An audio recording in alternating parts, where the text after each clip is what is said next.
Assalamualaikum warahmatullahi wabarakatuh. Bismillahirrahmanirrahim. Alhamdulillahirabbil alamin.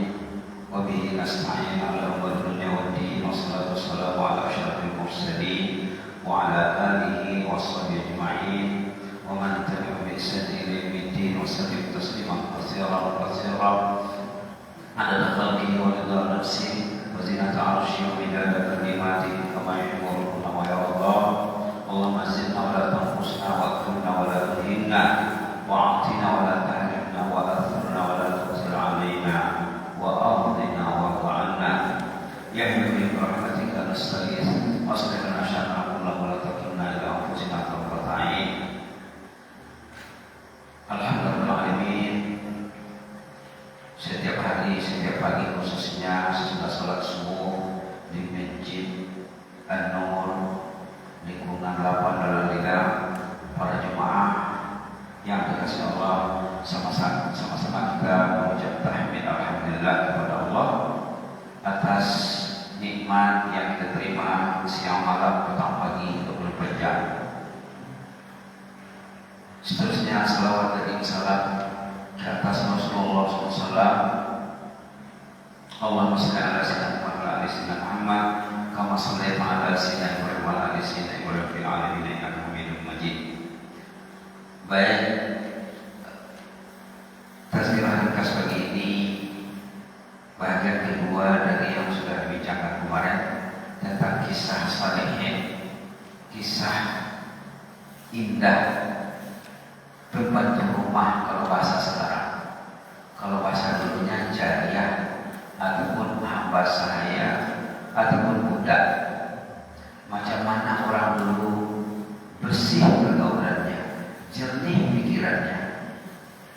Si majikan membeli hamba sahaya di pasar budak, di pasar hamba dengan harga 10 dinar. Kira zaman dulu harga termurah lah. Dibawalah budak di rumah, hamba ini dibawa ke rumah, sampai di rumah dihidangkan makanan. Kata si pembantu ataupun si hamba, maaflah kami tak biasa makan di siang hari, katanya. Subhanallah, subhanallah. Mungkin mereka sering berpuasa, begitulah ya. Lantas si majikan membiarkan si hamba diberi upah. Malam hari dihidangkan lagi makanan. Si pembantu, si jariyah, si hamba makan sedikit saja. Sekedarnya saja ya. Kalau dalam Islam makan itu berhenti sebelum lapar. Jangan makan sebelum lapar. Kalau dah makan berhenti sebelum kenyang maksudnya ya. Maksudnya makan itu berhenti sebelum kenyang dan jangan makan sebelum lapar. Lalu sesudah makan malam ditanyanya, apa yang perlu dilakukannya malam itu? Kata majikan, tidak ada apa-apa keperluan. Malam itu istirahat saja. Apa respon si pembantu? Si hamba, baiklah katanya. Jika demikian, kalau tidak ada kerja dengan Tuhan, izinkanlah saya mengabdi kepada Allah, Tuhan yang Maha Agung. Dia beribadah di malam hari, bukan tidur ya.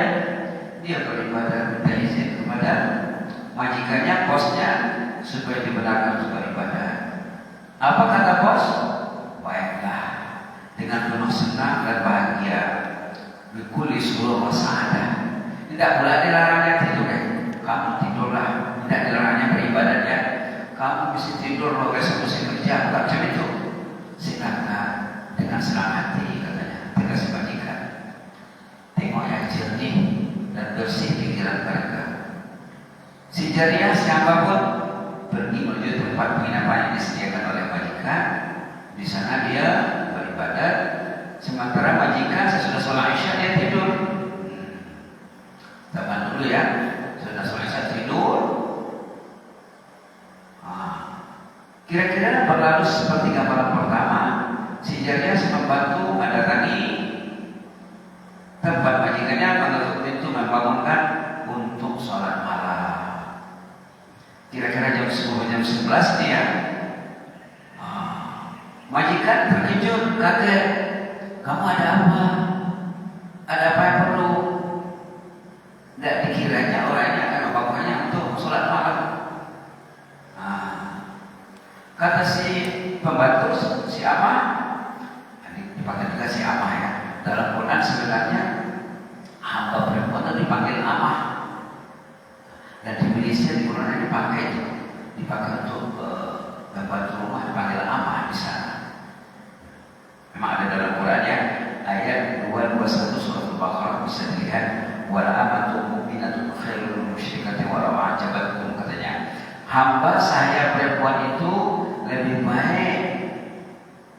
Hamba saya perempuan yang mukmin itu lebih baik pada orang musyrik walau macam mana cantiknya. Kalau dia musyrik, bagus lagi hamba saya, hamba abdi budak yang perempuan yang mukminah. Dalam Quran, wala amatun mu'minatun khairun min musyrikatin walau a'jabatkum. Lalu apa kata siapa? Wahai Tuhan, tidakkah Tuhan beringin meraih peluang beribadat pada malam hari? Macam mana katanya? Tidak mau beribadat kan? Dalam hadis ya, dulu pernah dibacakan, sepatutnya katanya suami istri itu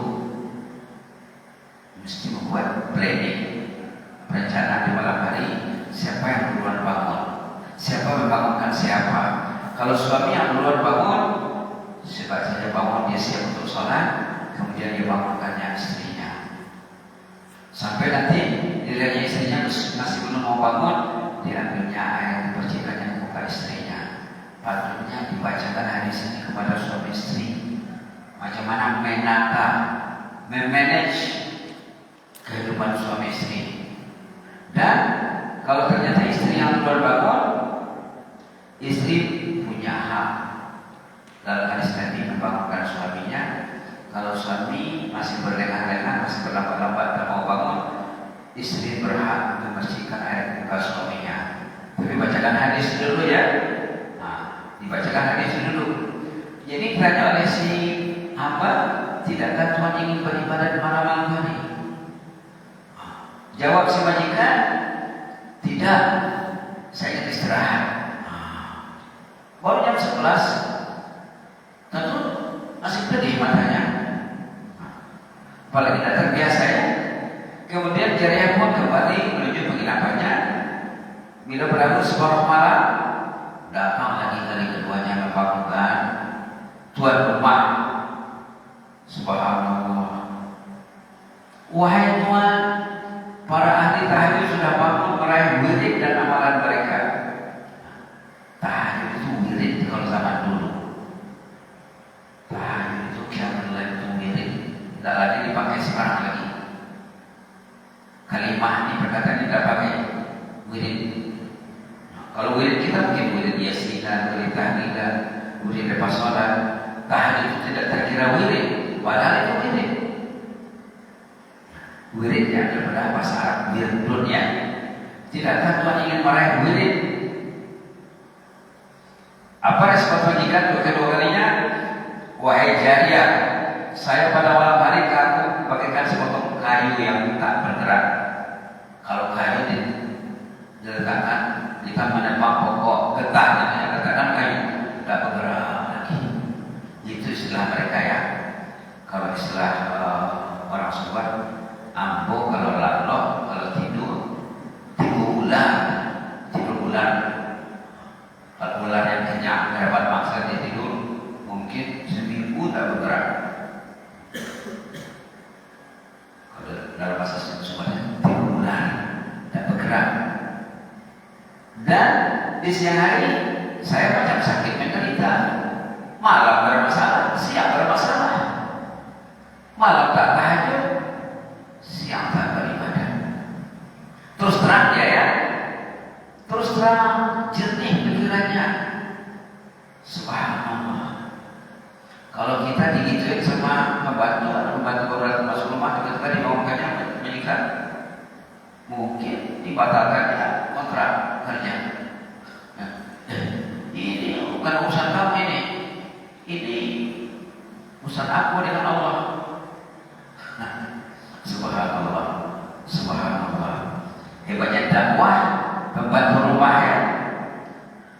Umumnya bila sepertiga malam terakhir, nah, mereka malam itu bagi tiga ya, sepertiga pertama, sepertiga pertengahan, sepertiga akhir kira-kira jam 2 lebih, dan tengah tiga kata orang sini 2.30 kata orang Malaysia.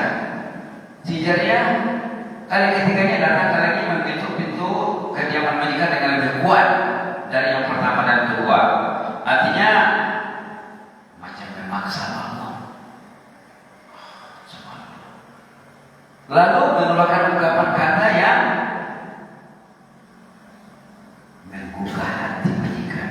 Amada kasyau ila munajatil malik.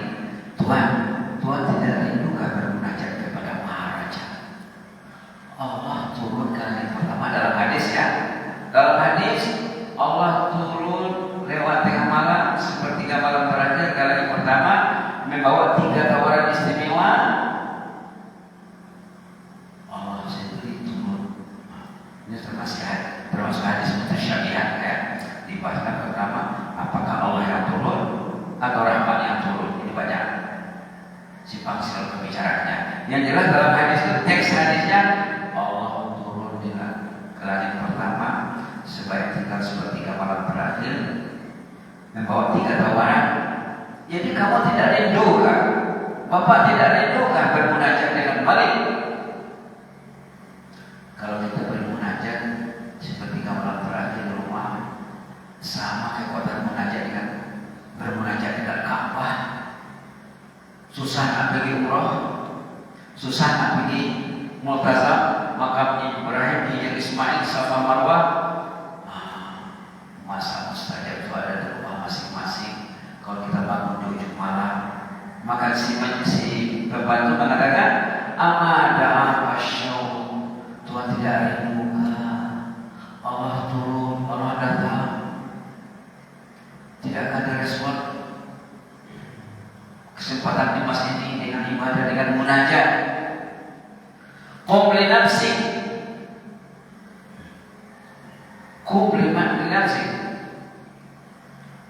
bangunlah demi kemaslahatanmu. Wa khudh makanan, rebutlah peluangmu. Faqad sabaqal huda, para hadam dari ibadat sudah jauh mendahului kita. Mereka dari tadi lagi ibadat perjalanan, mungkin perjalanan mereka sudah 50, 100 km, kita masih belum bergerak. Ayo bangunlah. Subhanallah. Patutnya istri yang tak mau tahajud disampaikan oleh suami ini. Suami yang tak mau tahajud disampaikan oleh istri. Suami istri yang tak mau tahajud, renungkanlah, bacalah ini. Mendengar ungkapan ini, si majikan tersentak dari kelalaiannya, terbuka. Dia pun bangkit dan berwudu, kemudian dia sholat 2 rakaat. Setelah dia sholat, dia cuma melihat memantau apa yang dibuat oleh si Jariah tadi. Ternyata dia sedang sujud membaca doa, bikali illa ghafartani, bikali illa ghafartani. Doanya dibacakan untuk sujud, Pak. Ya Allah, yang pasti Engkau mencintai, ya Allah, ampunlah dosa. Ya Allah, yang pasti Engkau mencintai, ya Allah, ampunlah dosa. Ya Allah, manusia ini masalahnya dosa. Manusia ini masalahnya dosa. Berat berbuat taat karena dosa. Tidak manis ketaatan karena dosa. Malas ke masjid, berlangkah ke masjid, dosa. Susah nak pegang Quran, dosa.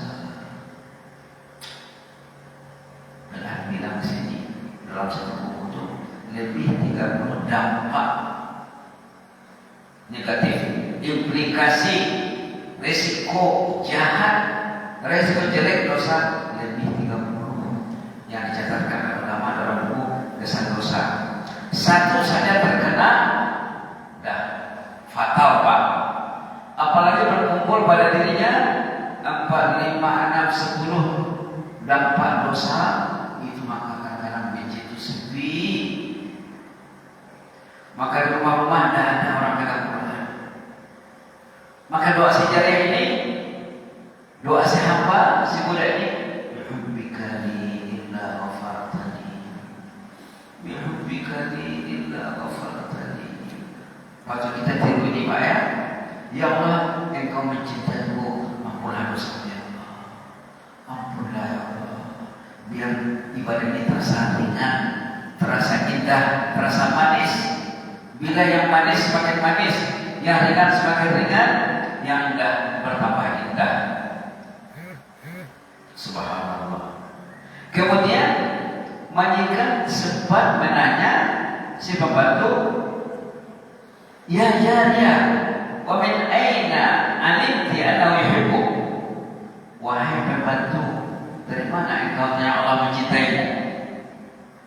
Dengan kecintaan kepadamu ya Allah, ampunlah dosamu. Berarti Allah cinta kepada apa tandanya kamu itu dicintai Allah? Sebabnya setiap orang beriman ya tahu yang dia itu dicintai Allah. Kalau dia tak tahu yang dia dicintai Allah, imannya belum sempurna lagi Pak. Dalam Quran, Innallaha yuhibbus sabirin. Allah mencintai orang yang sabar, Allah mencintai muttaqin, Allah mencintai muhsinin. Baru kita simak-simak ayat cinta di dalam. Innallaha yuhibbut tawwabin wa yuhibbul mutatahhirin. Allah mencintai orang yang tobat, Allah mencintai orang yang ingin membersihkan dirinya. Ayat 222 surat Al-Baqarah. Ayat 222 surat Al-Baqarah. Lalu dijawabnya, apa buktinya yang Allah mencintaimu? Kata si majikan kepada hamba, jawabannya apa? Laula mahabbatuhu ma'ana maka wa aqamani. Karena Allah cintalah, Tuhan tidur nyenyak tadi sekian jam.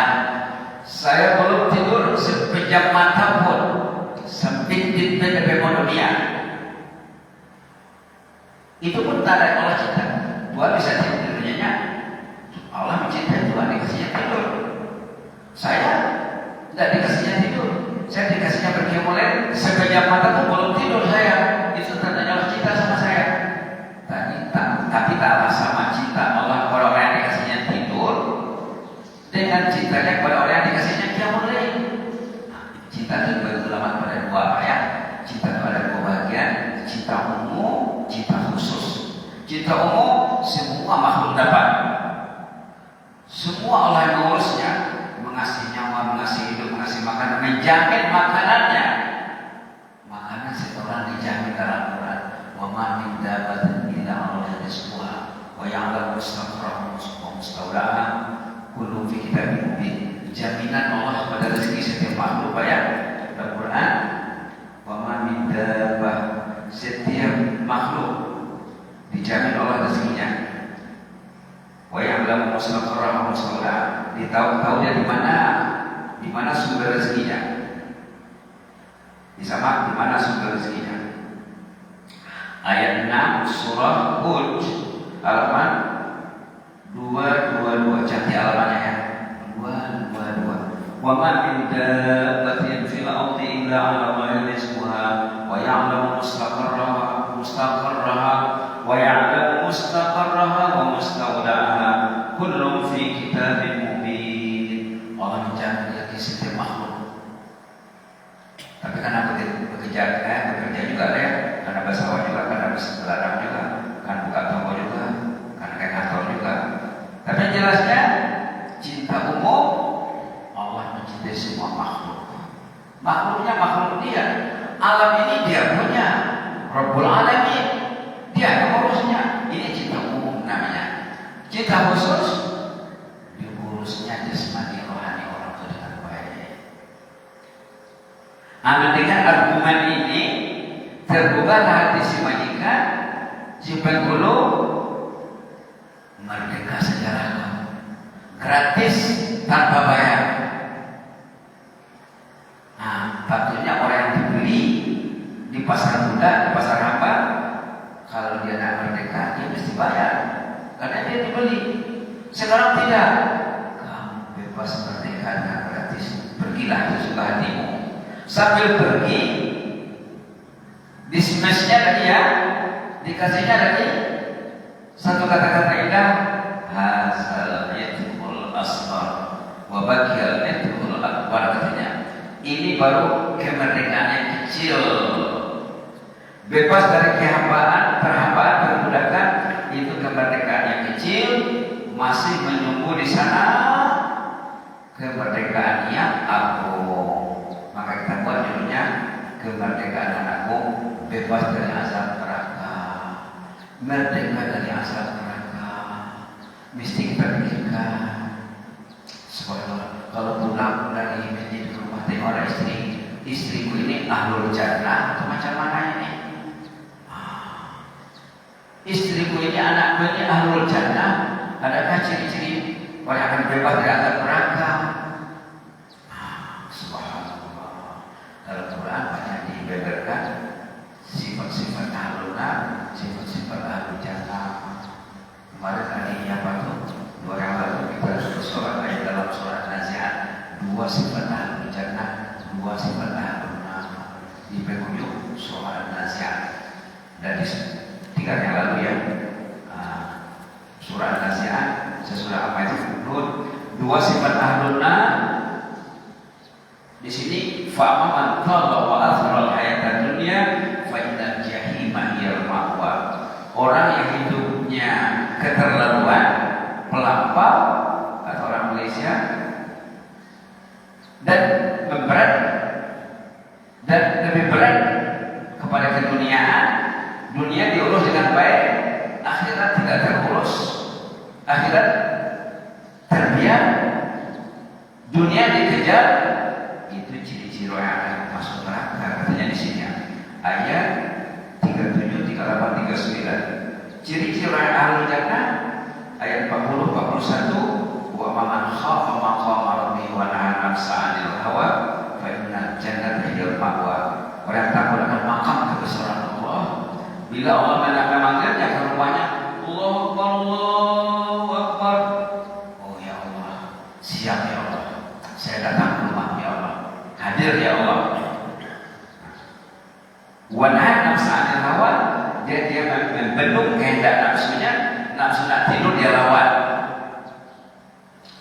Itu kalau nafsu yang jahat. Kalau nafsu yang baik, bila dia bangun dia tak mau tidur lagi. Nafsunya sudah terdidik, bila dia terbangun pukul 4, setengah 4, pukul 3, mana mau tidur lagi. Kalau masih mau tidur, berarti nafsu itu perlu dididik.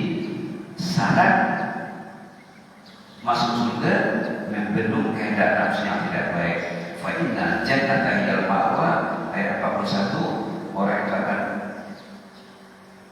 akan menjadi ahlul jannah. Bismillah dapat kembalinya, mudah-mudahan bermanfaat ya.